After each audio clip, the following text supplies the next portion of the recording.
Hey, what's going on, everybody? Welcome back to the Land Development Podcast. I'm your host, Ryan Glick. If this is your first time joining us, each week when you tune in, you'll hear one of two different types of episodes. Sometimes when you tune in, you're going to hear industry news. That's where we pull up a few different headlines and we talk about what they mean to the land development industry. And then other times we have on an individual associated with the land development industry. We talk about their origin story, and then we dig into different topics that are related to how they impact or work with the land development industry. And today we have an episode that was kind of long time in the making of getting this scheduled and everything. And I have on with me JD Hale, who is the Director of Government Affairs at Texas Association of Builders. JD, thanks for joining me. Yeah. Hey, Ryan. It's great to be here, man. Thanks so much for having me. Yeah, absolutely. So JD and I, we connected through a mutual friend of ours, and had a chance to connect, way back earlier this year at the show out in Vegas. I'm drawing a blank on the name, but IBS. yeah, IBS. Gosh, just an acronym I got to remember there. IBS, and we had a booth out there, and we talked about doing a podcast back then, and really for both of us, the year just kind of got away from us. But now here we are. So where I want to, I guess, start with this episode is just digging into, what you do in your role. So essentially, what does a director of government affairs do? And then also kind of take us through how you got into that role in the first place. Yeah. Well, the quick response I tell everybody is it's a professional cat herder would be what you would call a director of government affairs for a trade association. But kind of how I got here, I grew up in a small town with an ag background and loved agriculture. And I went to Texas A&M University for undergrad. And while I was there, I had done an internship every summer. It was great. And I just kind of really didn't know what I want to do still. I kind of thought I was going to sell insurance, or I was going to do something in that ag world, agri-sciences. And so a friend of mine who actually is a previous guest on the podcast, Charles Covey, we were friends in college, and he said, hey, you should go to Washington, D.C. and do this internship program. Charles had just gotten back and done the internship program, I guess a semester or two before. He said he thought it would be great for me to go. So he really is kind of the reason how I got into this whole world, which is so funny. But I did the internship on Capitol Hill for my congressman. And a couple of weeks into the internship, I just kind of realized, I think this is something I want to pursue a little bit further. So I called the two companies that I had standing job offers with and said, I'm going to stay in D.C. for a little while. Thank you, but no thank you. And kind of just took off there. Really what got me into it was that I kind of realized that all the people I'd kind of grown up around, the families, they were being affected by things that are going on Capitol Hill, their ranches and farms, and they're different, their ways of life. And so, and I realized that they didn't have a clue what the heck was going on. And I mean, I assume they didn't have a clue. It was never talked about that much. And so I thought, well, maybe I could find a way to help them, by staying up there and tackling some of those issues. And so I ended up staying in D.C. for about 3 years. I worked for a couple different members of Congress. My last stop was with Senator John Cornyn from Texas.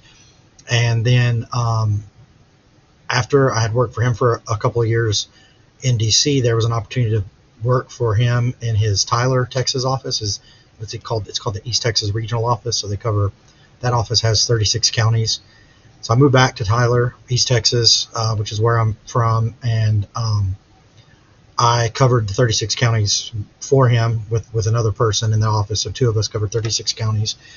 And that's kind of really where I got into and understood kind of what we call grassroots work. It was while I was there, I started crossing paths with a man named Robert Nichols, who was a state senator in Texas.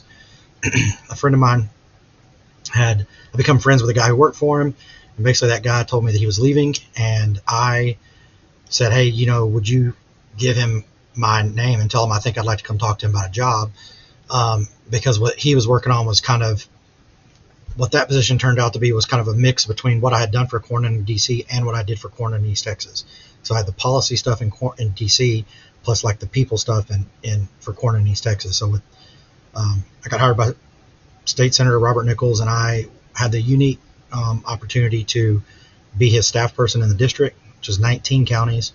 And then the Texas legislature only meets every other year. So in January of odd numbered years, I would move to Austin for 6 months, and I would serve in a policy or legislative advisor capacity. Ultimately, my title was legislative director by the time that I left. And so I did that for almost 9 years. And then while I was, one of the issues that I worked on was a committee called the Intergovernmental Relations Committee, which is where all the land use restrictions, city and county regulations, special purpose districts, including MUDs, municipal management districts, public improvement districts, those kind of things all went through that committee. And it was there that I began to cross paths with the Texas Association of Builders. And so I knew whenever I kind of started to realize, like, if I was going to, whenever I decided to leave like state, service, governmental work, I wanted to work in some capacity where I could continue to have like a constituent role, like working with, and I say constituents kind of in quotes, but I really enjoyed the constituent work, and that's kind of what drew me into the political world to begin with. So the home builders kind of were a great fit. They have 10,000 members, so I just look at the 10,000 members as my new constituency. And so I was hired in October of 2018 as the director of government affairs for the Texas Association of Builders. And kind of what that entails, we have a lot of policy areas that we follow as an association. I mean, obviously the big things that are everyone kind of knows and thinks about would deal with city, regulatory environment, county regulatory environment, whether that's land use restrictions, zoning, those things. But then there's kind of a whole other kind of world out there that deals with like tax issues, property tax issues, workforce education, and then codes, whether it's building codes or energy codes. And so the team that I'm a part of, the two other folks on that team had a lot of experience as far as they've been here for 18 plus years. And so there wasn't a lot of things I was going to teach them about some of those issues. They were really, I was helping, they would teach me. And so I kind of tried to latch on to some issues that they didn't have as much experience with or hadn't worked on as much, and kind of try to take them under my wing as my own. The other thing that I kind of brought that's really unique that we work on, we have a PAC, Political Action Committee, and it's nonpartisan. I had ran 3 successful campaigns for the state senator, and had worked on the campaign for Senator Cornyn. And so I brought the experience of having worked on a campaign, and as one of the staff people that works with the Political Action Committee, we're interviewing candidates, trying to find out which candidate is going to be the most, pro-housing, pro-builder, pro-developer, because that money that's in that PAC is our members' hard-earned dollars. I mean, we can't take corporate contributions. It has to come from individuals. And so every dollar that we receive and hand out, that is a person's hard-earned money. And so I want to make sure that I'm giving our members the recommendation that is the best, to being the best steward of their money when it comes to handing that out. And I'll kind of stop there for a minute because I know I've kind of talked about a lot of stuff already, Ryan, and then we can come back to one of those things. We can talk about something else, but that's kind of the gist of what the Director of Government Affairs kind of role looks like.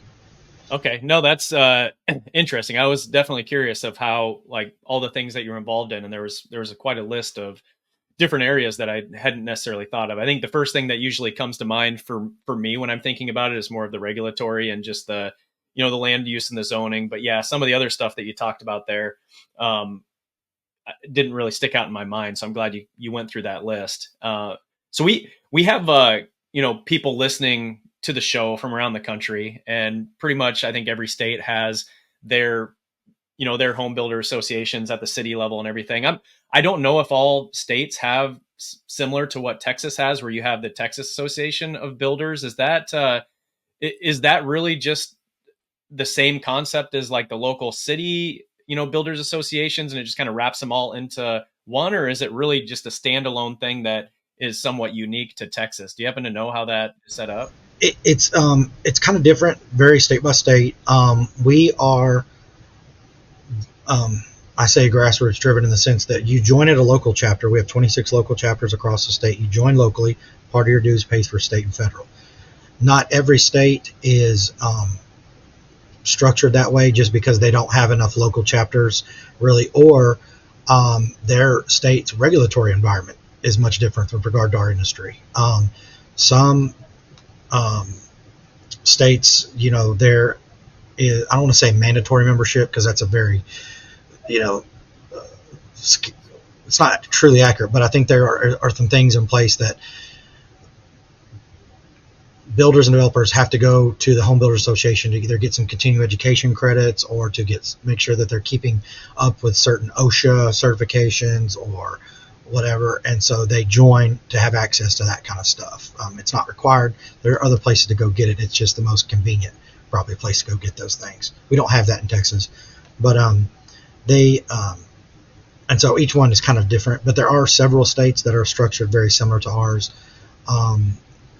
I like it because when it comes to helping me do my job, I can pretty much guarantee that we have somebody who is a constituent, or if they're not, I know that they have an employee that is a constituent of every single state rep or state senator in the state, and that is incredible. And it's very helpful for getting the job done. And then also, I think what makes it unique too is that because Texas is so diverse geographically, our climate zones are so much different, and we need to, the association becomes even more important because you want to make sure that something is not being done at the state level to hurt our industry in a specific climate zone. And I'll give you kind of an example, like East Texas, where I'm from, gets a lot of rain typically. Sometimes they are borderline considered like a tropical climate based on the amount of rainfall in a year. Then you have places like South Texas, West Texas, and the Panhandle don't get a lot of rain, or when they do get rain, it comes in just one fell swoop, mass flooding, and then they don't see rain again for several months, if not, 6+ months. And so the type of products that are used in homes in those places are much different than products that are used in, the coastal areas or places with more rainfall. You also have a lot of different topography in the sense that you have the foundation and the soil makeup of the ground is so different. You've got a lot of clay like soil in different parts. You've got the limestone or rock, a lot more rocky type soil. Obviously the sand and things like that as you head kind of further west and south into the valley. And so that is something also to be mindful of that affects the way that houses are built. And so I think that's what makes one of the things that makes being a member of our association so important, is because we're going to the Capitol and to the agencies. I don't want to skip over that, Ryan, because I kind of did blow by that. But everybody thinks we just lobby and work on policy at the Capitol. But we're only in session every other year for 140 days. And so when we're not in session, we're at agencies like the Texas Commission on Environmental Quality, the Water Development Board, Texas Department of Licensing and Regulation, which is where all the HVAC, the plumbers, electricians are licensed through. The plumbers are licensed through the plumbing board. But you have, anyways, different state agencies that we work with in the interim as well. And so, as you can tell, it's a lot going on, and that's kind of what makes Texas unique, I think, in the way that we're made up as far as the state association, maybe as compared to some of the other state associations. Gotcha. No, that makes sense. And we're recording this about just under a week since the election, and so there's obviously results from the election that occurred both at the federal level and then also at the state level. And I'm just curious, do you have like any initial thoughts or anything from what you've seen so far and the results that have come from the election? Yes, I get asked this a lot. I would say the most important thing for anybody to know about the results of the election are that voting in a primary matters. We have spent a lot of time, our organization has spent a lot of time in conjunction with partner other associations in the state, doing a lot of research and digging into kind of we're uncovering that we are uncovering that a lot of folks vote only in the general election, especially during presidential years, but they won't vote in the primary. And what a lot of people have expressed to us is they're frustrated by what they don't like the choice of candidates, either one side or the other or both. And so they're like, why, how did we end up here? Well, it's because they were voted into that position in the primary election, and we kind of asked people generally, well, did you vote in the primary? And you'd be surprised how many people say, no, they did not. And also it's kind of interesting, when we send out some voter guides and things like that, out some push pieces to our members, I think I've got probably almost 11,000 email addresses that I'm working through. The number of people that open the primary voter guide versus the general election voter guide is dramatically different in the number of opens, which is so surprising because in a state like Texas, especially at the state legislature and our Texas statewide offices, most of those, the Republicans have a majority of support across the state. I don't say that as a personal opinion. I say that as a statement that the fact that I think all of the candidates won with 55 to 57% of the vote or more. And so if that trend continues, the primary is where the Republican nominee is going to be chosen. And so that is why if you want a say, you need to be voting in the primary. I guess the second thing to think about, the good thing, I guess one of the positives about elections is, and this can pertain to members of Congress, your state capitol, but when you see turnover is an opportunity. It needs to be viewed as an opportunity. And I say that you've got, usually when someone is elected, that is when newly elected is when you're going to have the opportunity to bend their ear the most. Try to catch them early, develop that relationship early, because the longer they're in, they're more, I don't say established, but they're going to have more time to learn issues. And so if you want to be seen as someone for them to lean on for expertise or knowledge, getting involved early, establishing that relationship early. We always kind of say that you don't want the first time you have to go ask for a vote or ask for help on something, you don't want that to be the first time they've ever met you. So we try really hard to make sure we've at least met everybody at least once, hopefully 2 or 3 times before the legislative session starts. But view it as an opportunity. And then the other, just to expand on that just a little bit, but someone once told me, they said, I was asking for some advice about how to become about being a lobbyist. Hey, I'm this new baby lobbyist. Can you give me some advice? And the best advice someone gave me was, when you walk into a newly elected person's office, they don't know if you've been lobbying for 20 years or if today's your first day. And they're going to treat you the same as they would the 20-year lobbyist, because they don't know the 20-year lobbyist has been lobbying for 20 years either. And so everybody is kind of on equal footing in the eyes of a newly elected legislator. So view the change, if there has been change in your neck of the woods, especially at the congressional and state capitol levels, view the change as opportunity. That would be probably my initial opinion, I guess, about what you've asked.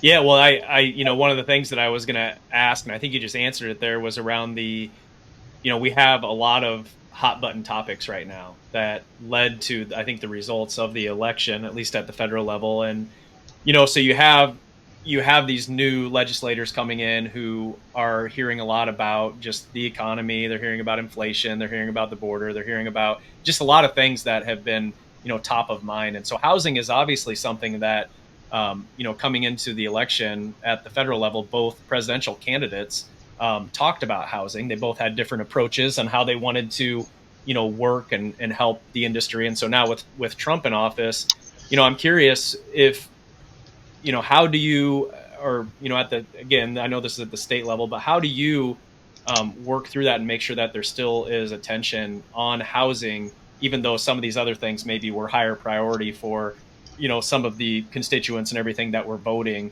How do you make sure that the housing still is something that's in play? Well, the main way you do that is just to remind everybody that every person has to sleep somewhere at night. And so pretty much every issue in some way, directly or indirectly, I can turn it back and make it relate to housing. I mean, immigration can be a housing issue in the sense that you have a lot of, anybody who is living here in this country, whether legal or illegally, is sleeping somewhere at night. There are also, as everyone probably, I'm not shying away from, but there's a lot of talk about labor issues related to housing and where skilled labor comes from. What does that skilled labor look like? And so, obviously, that's a easy way to talk about housing with folks. And so everything kind of indirectly or directly comes back to housing. And so that we can, no matter what the results are going to be, we can make it about housing. I think that the great thing about working on issues related to housing, and the land development side is so crucial. When we use the word housing, but what we really are talking about is development. I mean, ultimately, that's where it all starts. And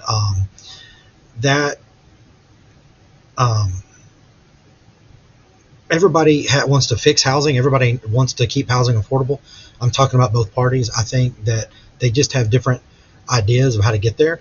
And I think that's where it's important for us as the association and as lobbyists to make sure that we're providing them with all the facts and making sure they're aware that how their proposal will affect, while in their mind, it may be fixing or helping our issue, but what impact is it going to have 2, 3, 4, 5 years down the road if we make this change?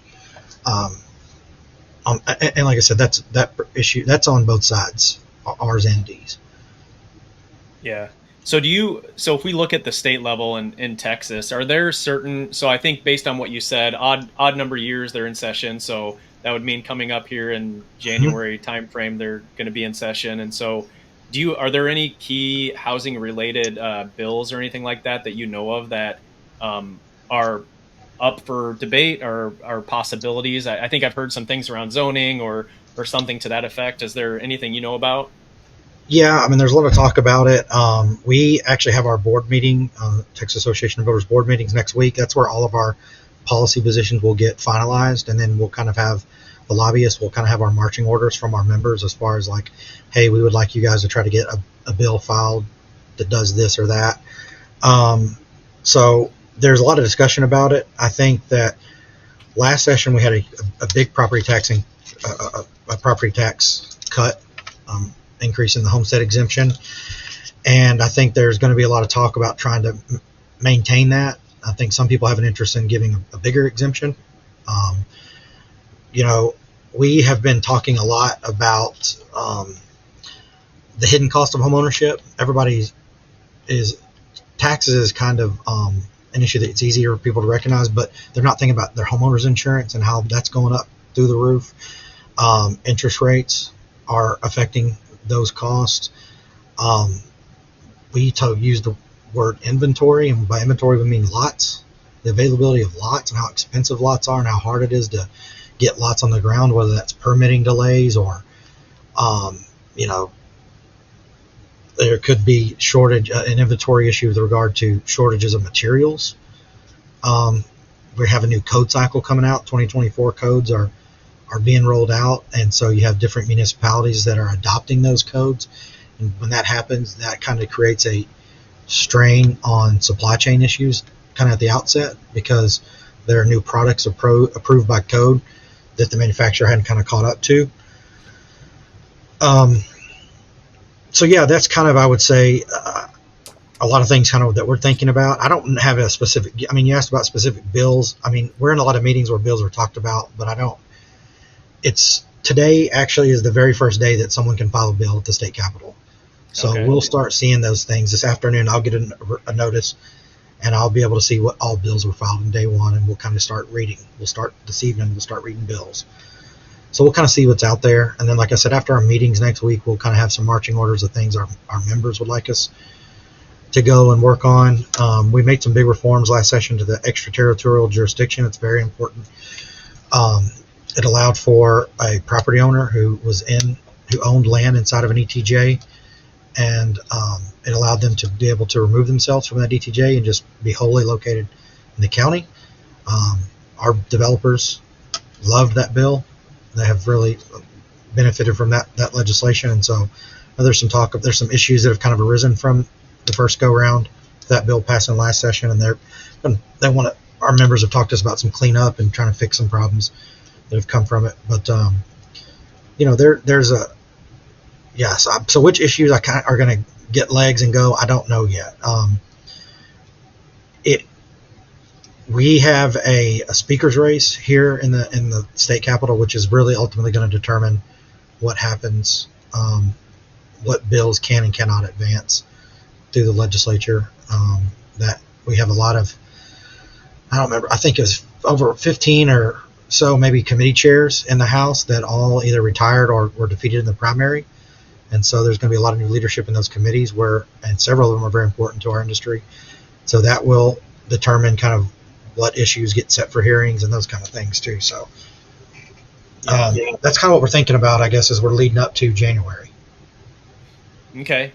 Well, let's shift into the lightning round segment of the show. Just have a few questions for you that are maybe more specific to your role or just your thoughts on just the housing demand and stuff in Texas. And, do you want me to keep my answers short? Yeah, when I first started doing this back, I don't even remember when we started this. The whole idea was to do like a 60-second soundbite or something so we could use it on social media or whatever. But honestly, like, a lot of the responses from these go longer, and I don't want to cut them off because it's really good information. And so you can try to keep them short, but at the same time, like, I've stopped telling people to do it within 60 seconds just because I want to get a full response if there's more to talk about than that. But I think the first one is really about your role, just for people that might be interested in doing something similar, maybe in another state or whatever. What do you think is the most important trait that somebody needs to have to be able to do the role that you have? I would say the most important trait I would probably think is being open-minded. We always joke, it's not a joke, but we always say internally, we're not R or D, we're an H for housing.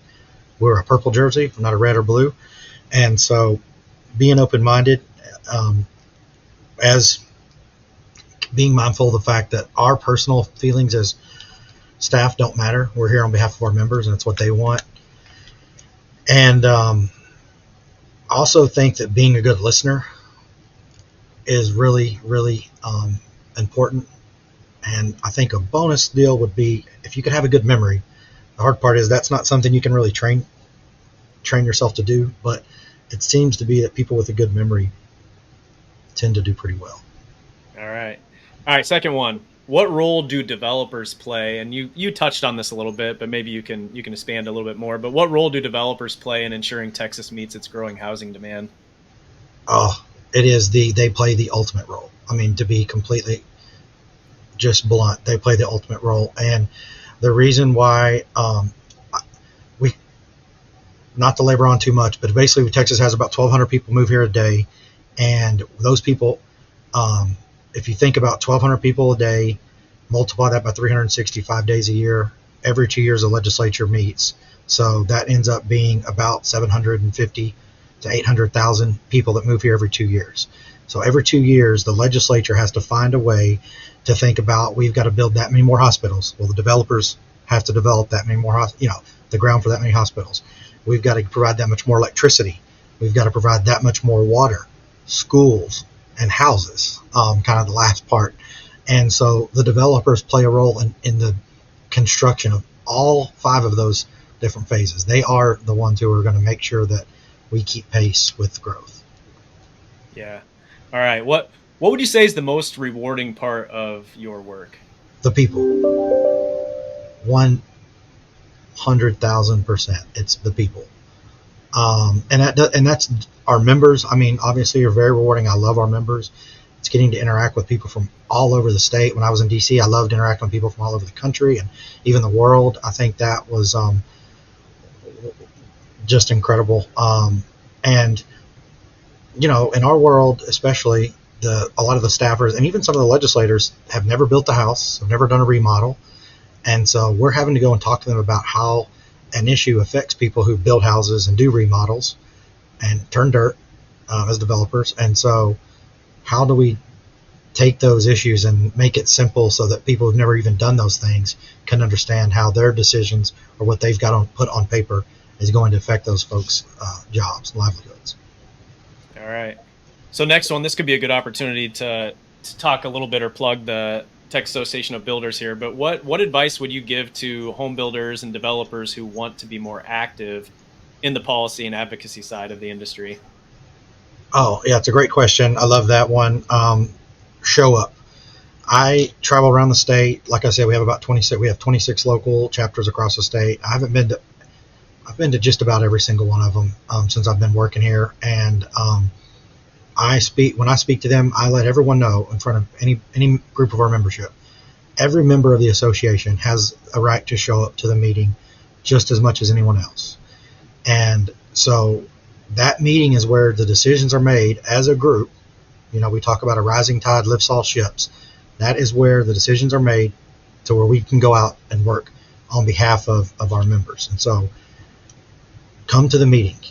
Yes, it does take a day, sometimes 2 days out of your schedule, but the monetary benefit you get to your business from showing up, from being involved, and what you're getting out of the work that we do for you guys is worth more, I believe, than the 2 days you could take off. And we really try hard to schedule those meetings to where you really only need to come for one day. I know, like, coming up next week, we have all in the same day. We have our developers council, we have the government relations, and the PAC all meet back to back to back, 3 meetings back to back. So you can come in the morning, get there at 8, and you can be gone by 2 o'clock, and you've sat in all the meetings and you understand what is going on across the state, how it affects your business, because we're going to take polls on different issues, and we need a good representation from people across the state, because the way it's done in Dallas is not the same as it's done in Houston, is not the same as it's done in Abilene or Lubbock or Tyler.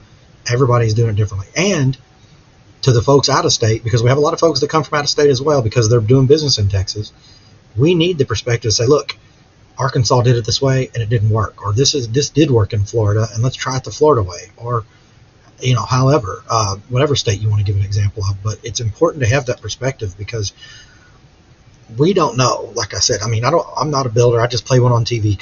That's kind of the joke that we say. So if y'all, our members, don't tell us, how this is negatively affecting y'all or what y'all want us to do, then how am I supposed to know how to go fight for you? Yeah. All right. Last one here. Since you've been in the industry for, a number of years now, how would you say that the Texas housing market has evolved over the past few years? And, where do you see it going? I know you talked about the large number of influx of people moving to Texas. Is that a recent phenomenon, or is that something that's been going on for quite a few years, or is it really just picked up in, in the last few years? It seems to me, at least for the last 10 or so, and I don't know kind of when that started, but I know that that sounds about right. And it could be much longer than that. Maybe since the housing, 08, 09, when the housing market crashed, I think Texas was kind of the first to come out of it. The lower regulatory environment, I think, has helped traditionally. What was your question? Say your question one more time too, Ryan. Sorry. So I'm just curious how the market has evolved over the years. I would say the market has evolved in probably 2 main ways. One, I think the product that people want has changed a lot. Even from when I started working here at the Homebuilders, but people used to want a lot more space, a lot more yard. And then kind of as we got closer to probably 18, 19, early 2020, they were kind of going towards less yard. People were wanting less things to take care of. And then basically COVID hits, people were stuck in their homes. And so then they started looking around thinking, well, I need to change this place up or move because this is not the kind of place I want to live in. And then they kind of went back to having more outdoor space, didn't want to be inside their home as much. And then I think now that we're getting up to 2025, I think you're kind of slowly seeing maybe a shift kind of back, or maybe somewhere kind of in that middle. kind of that middle range. I think pricing has just made the yard smaller. I mean, that's affecting, it's a development cost are affecting, how many houses we can build on a lot, and for the price is affecting the price. And so I think that we've seen a dramatic shift. I think also too, regulatory wise, whether it especially with regard to water. I know water is really a big issue here, and electricity. So there's two things that a lot of local governments, counties and cities particularly, are wanting to have an input on the type of grass you can grow or what your yard kind of looks like. Also, whether it's your car's being wired, your house is being wired for car charging, electric vehicle charging, those kind of things. And so that has changed a lot. I almost want to say that consumer choices have kind of been taken away from you in a way, and basically those things have kind of been mandated upon you. And so I think that's a lot different, where I think people used to feel like when they were building a house or buying a house, they had a lot more choice on what that looked like inside and outside. Yeah, no, I can see that for sure. Cool. No, that's all super interesting. And I think the last thing to touch on here is just more around, for people listening in, like, what's the best way for them to get in touch with you or learn more about the Texas Association of Builders? Yeah. Well, you can call, you can send me an email anytime you want, jd@texasbuilders.org. We're based here in Austin, Texas, and we cover the whole state. If you're from out of state, though, and listening, and you've got a question about something, I'm happy to put you in contact with one of my colleagues from another state. We work really close together. We try to meet with them virtually or in person about once every month or every other month for sure. And so happy to help there. I would encourage people, like I said, to get involved, whether it's your local chapter, state or federal. I think what I've kind of realized is that certain members of our association, certain members love their city, county government work. Certain folks love getting involved in the state, and others love going to the Hill and doing those kind of things. And so find kind of which one of those really works best for you, that you get the most excited about, and get involved. And then lastly, find somebody young that's, I would say under 40 in the industry, and try to bring them along, because I think that what I have seen, even in my time here, but especially since I've gotten into politics, the roles, the engagement or interest in associations from the general public has kind of gone away.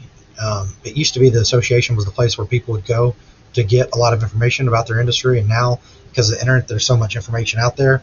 But I think the problem is sometimes, just like with any other media source, like, how do you know what is real and what is not? And right. We should be considering who is putting out the information, and who funds that organization, or what are their motives. And as an association, our number one goal is to serve the members, and also, like I said earlier, like a rising tide lifts all ships. So we're not going to work on something if it's not good for the industry as a whole, and if it's not, we kind of just we take a step back, offer maybe some input, but we don't work to advance the issue. Yeah, well, I'll throw your information on the show notes page for this episode. So those of you listening in, look down in the description of this episode, and there should be a link there to take you to the show notes page, where you'll see JD's contact information, and also a link to the Texas Association of Builders. JD, thanks again for joining. Really appreciate you hopping on here and sharing some time with me, and sharing your insight on the election and everything else going on in Texas. A lot of exciting things going on in Texas for sure, and you're right at the center of it. So that's, sure. Thanks, Ryan, for having me. You bet. And thanks to all the listeners for tuning in. And I hope maybe we can do this again sometime, maybe at the end of the session, or towards the end of next year, and kind of we can talk about the end of session, plus the election season will be starting again. I think filing basically 1 year from today is when filing opens for the next election. Yeah, and then we can talk about how people need to get out and vote in primaries again, because it'll be about that time. That's right. No, cool. Everybody listening in, if you haven't already clicked the subscribe button on the show, I really appreciate you doing that. But otherwise, we'll call it a show, and we will talk to you next week.